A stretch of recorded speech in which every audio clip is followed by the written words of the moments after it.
video នេះនឹងបង្ហាញលោកអ្នកពីរបៀបប្រើប្រាស់ទិន្នន័យ level 2 quality of care ដោយប្រើប្រាស់កម្មវិធីមួយដែលមានឈ្មោះថា Tableau Reader Program មុននឹងប្រើទិន្នន័យនេះបានលោកអ្នកត្រូវចាំបាច់ធ្វើតាម3ដំណាក់កាលដូចខាងក្រោមទី1លោកអ្នកត្រូវធ្វើការ download Tableau Reader software ចូលទៅក្នុងកុំព្យូទ័ររបស់លោកអ្នកបន្ទាប់មកធ្វើការ install វាទៅក្នុងកុំព្យូទ័ររបស់លោកអ្នកទី2លោកអ្នកត្រូវទាញយកទិន្នន័យ level 2 quality of care ក្នុងខេត្តណាមួយដែលលោកអ្នកចង់បានគឺទិន្នន័យបង្ហាញនៅទីនេះហើយទី3លោកអ្នកត្រូវមើលពីរបៀបប្រើប្រាស់ទិន្នន័យទាំងនេះនៅក្នុងកម្មវិធី Tableau Reader Program ឥឡូវនេះសូមលោកអ្នកចាប់ផ្ដើមជាមួយនឹងដំណាក់កាលទី1គឺការ download កម្មវិធី Tableau Reader ចូលទៅក្នុងកុំព្យូទ័ររបស់លោកអ្នកសូមចំណាំប្រសិនបើលោកអ្នកប្រើ Windows 32 bit លោកអ្នកត្រូវ download Tableau Reader 32 bit software យកទៅប្រើហើយប្រសិនបើលោកអ្នកប្រើ Windows 64 bit លោកអ្នកត្រូវ download Tableau Reader 64 bit software យកទៅប្រើតែប្រសិនបើលោកអ្នកប្រើ MacBook លោកអ្នកត្រូវ download Tableau Reader for Mac យកទៅប្រើ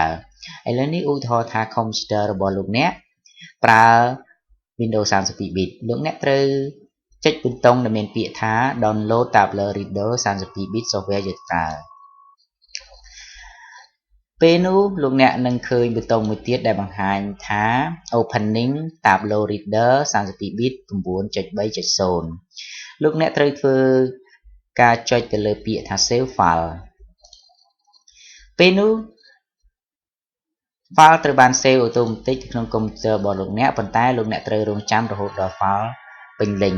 ហើយបន្ទាប់មកត្រូវធ្វើការ install កម្មវិធីនេះទៅក្នុងកុំព្យូទ័ររបស់លោកអ្នក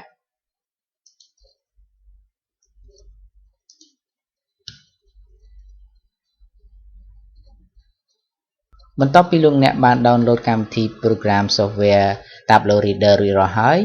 លោកអ្នកត្រូវធ្វើការ install វាទៅក្នុងកុំព្យូទ័ររបស់លោកអ្នកដោយចូលទៅ start computer ហើយចូលទៅក្នុងពាក្យ download folder លោកអ្នកនឹងឃើញ Tableau Reader software 32 bit លោកអ្នកចុច double click លើវារួចហើយលោកអ្នកនឹងឃើញពាក្យថា do you want to run this file លោកអ្នកចុចលើពាក្យថា run ដំណើរការ install កំពុងតែធ្វើចូលក្នុងកុំព្យូទ័ររបស់លោកអ្នកតមកលោកអ្នកត្រូវ tick នៅពាក្យថា I have read and accept the term of this license agreement បន្ទាប់មកត្រូវចុចពាក្យ install លោកអ្នកត្រូវធ្វើការរង់ចាំ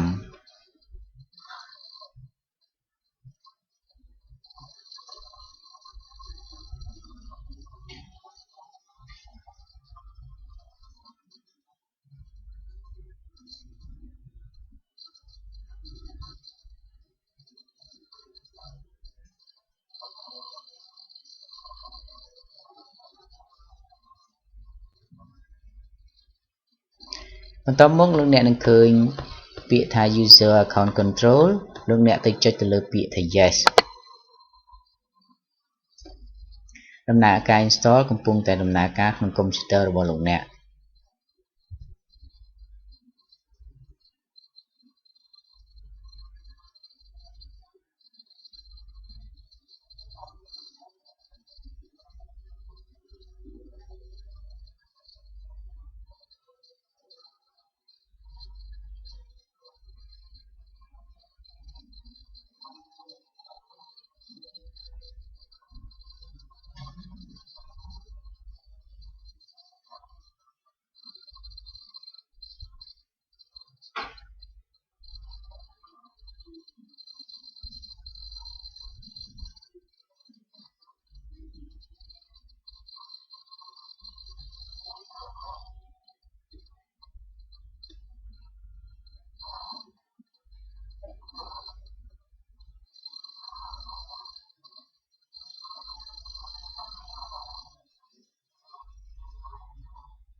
ដំណើរការ install រួចរាល់ហើយ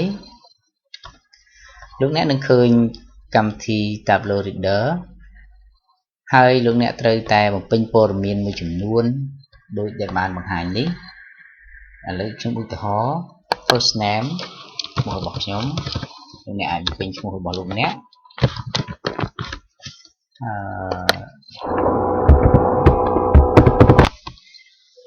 email របស់លោកអ្នក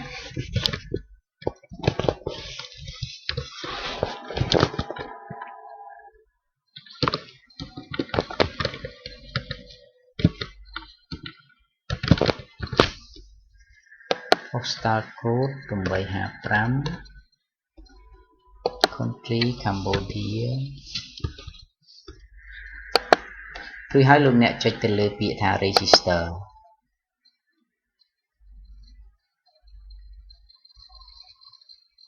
នឹងមានន័យថាលោកអ្នកបាន set up និង install កម្មវិធី Tableau Reader ក្នុងកុំព្យូទ័ររបស់លោកអ្នកបានពេញលេញចុចពាក្យ continue ដើម្បីបញ្ចប់លោកអ្នកនឹងឃើញកម្មវិធីនេះមានន័យថាលោកអ្នកបានបញ្ចប់ដំណាក់កាលទី1ហើយលោកអ្នកនឹងបន្តទៅដំណាក់កាលទី2និងទី3បន្តទៀត